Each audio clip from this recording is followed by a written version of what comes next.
আসসালামু আলাইকুম সুপ্রিয় দর্শক, যারা স্তন ক্যান্সার বা ব্রেস্ট ক্যান্সার নিয়ে দুশ্চিন্তা রয়েছেন তাদের মনে স্বভাবতই একটা প্রশ্ন জাগতে পারে যে স্তন ক্যান্সার কেন হয়, এ ব্যাপারে কিছু করণীয় রয়েছে কিনা।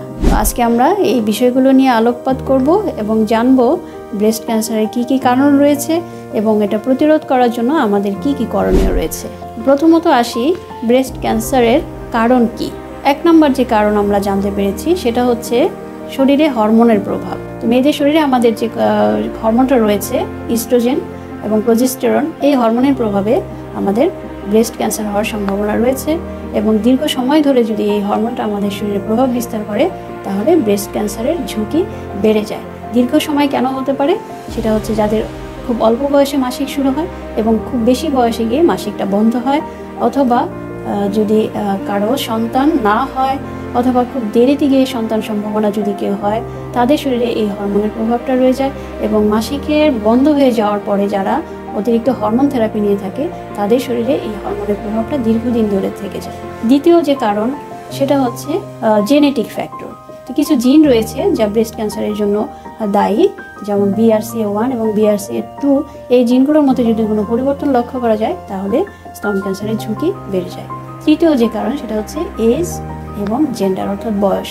তো বয়স তো আসলে আটকানোর কোনো উপায় নেই, বয়স যত বাড়বে স্তন ক্যান্সারের ঝুঁকি তত বাড়বে। আর জেন্ডারের বিষয়টা হচ্ছে স্তন যেহেতু মেয়েদের সাথে রিলেটেড, সো 99% ক্ষেত্রে মেয়েদেরই স্তন ক্যান্সার হতে পারে, তবে 1% ক্ষেত্রে ছেলেদেরও স্তন ক্যান্সার হতে পারে। চতুর্থত যে কারণ রয়েছে সেটা হচ্ছে ফ্যামিলি হিস্ট্রি। পরিবারে যদি কারো স্তন ক্যান্সারের হিস্ট্রি থাকে তাহলে স্তন ক্যান্সারের ঝুঁকি বেড়ে যেতে পারে। তো এই পরিবারের সদস্যদের মধ্যে রয়েছে মা, খালা এবং বোন। এই পঞ্চমত হচ্ছে লাইফস্টাইল, অর্থাৎ দৈনন্দিন জীবনযাপনের মধ্যে আমাদের যে কিছু অভ্যাস রয়েছে সেই কারণগুলো। প্রথমত ওজন বৃদ্ধি পাওয়া, দ্বিতীয়ত শিশুকে বুকের দুগ্ধ পান না করানো, তৃতীয়ত ধূমপান এবং মদ্যপান, চতুর্থত নিয়মিত ব্যায়াম না করা, পঞ্চম কারণ হচ্ছে জন্ম নিয়ন্ত্রণ পিল গ্রহণ করা। জন্ম নিয়ন্ত্রণ পিল কোনো ক্যান্সারের ক্ষেত্রে একটা প্রতিরোধক হিসেবে কাজ করে, যেমন ওভারিয়ান ক্যান্সার। কিন্তু দীর্ঘ সময় ধরে যদি কেউ জন্ম নিয়ন্ত্রণ পিল নিয়ে থাকে কোনো রকম পরামর্শ ছাড়া তাহলে কিন্তু হরমোনের প্রভাবটা শরীরে বেড়ে যাচ্ছে। এরপর ষষ্ঠ যে কারণ রয়েছে ব্রেস্ট ক্যান্সারের ঝুঁকি বাড়ানো সেটা হচ্ছে পরিবেশগত কিছু কারণ, অর্থাৎ এনভায়রনমেন্টাল ফ্যাক্টর।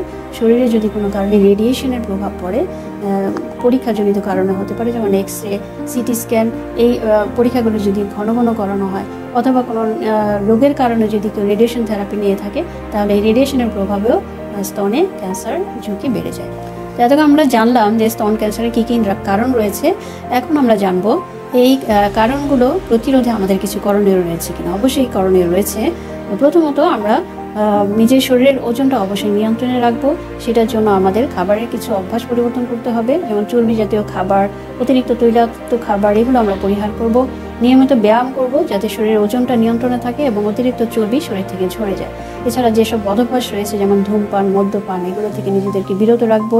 জন্ম নিয়ন্ত্রণ পিল গ্রহণের ক্ষেত্রে অবশ্যই আমরা একজন ডাক্তারের পরামর্শ গ্রহণ করব এবং নির্দিষ্ট সময় অতিরিক্ত সময় আমরা জন্ম নিয়ন্ত্রণ পিল গ্রহণ করব না। হরমোন রিপ্লেসমেন্ট থেরাপি একটা বিষয় রয়েছে, যে মেনোপজের পরে যারা রিপ্লেসমেন্ট থেরাপি নিয়ে থাকে সেটারও একটা নির্দিষ্ট সময় রয়েছে। 5 বছরের অতিরিক্ত সময় ধরে আসলে রিপ্লেসমেন্ট থেরাপি নেওয়া উচিত নয়। এছাড়া স্তন ক্যান্সার প্রতিরোধ করার জন্য আমরা কিছু স্ক্রিনিং প্রক্রিয়ায় যেতে পারি। প্রথমত হচ্ছে নিজের স্তন নিজেই পরীক্ষা করা, অর্থাৎ self examination of the breast. এটা আমি অন্য একটা ভিডিওতে বিস্তারিত আলোচনা করেছি, আপনারা চাইলে দেখে নিতে পারেন। আর একটা হচ্ছে পরীক্ষার মাধ্যমে আমরা স্ক্রিনিং করতে পারি যে আমাদের স্তন ক্যান্সারের কোনো লক্ষণ রয়েছে কিনা। এটা হচ্ছে ম্যামোগ্রাম নামক একটি পরীক্ষা, যেটা খুবই লো রেডিয়েশনের একটা পরীক্ষা। এটা আমরা চাইলে করে নিতে পারি জানার জন্য যে শরীরে স্তনে ক্যান্সারের কোনো লক্ষণ রয়েছে কিনা। তো প্রতিরোধের বিষয়গুলো আমরা অবশ্যই খেয়াল রাখবো, যে বিষয়গুলো আমরা আলোচনা করলাম। আরেকটা বিষয় হচ্ছে শিশুকে দুগ্ধপান করানো, এটা থেকে আমরা অবশ্যই যৌক্তিক কোনো কারণ ছাড়া বিরত থাকবো না। তো সুপ্রিয় দর্শক, আপনারা নিশ্চয়ই এই ভিডিও থেকে উপকৃত হবেন। সচেতন থাকুন, সুস্থ থাকুন।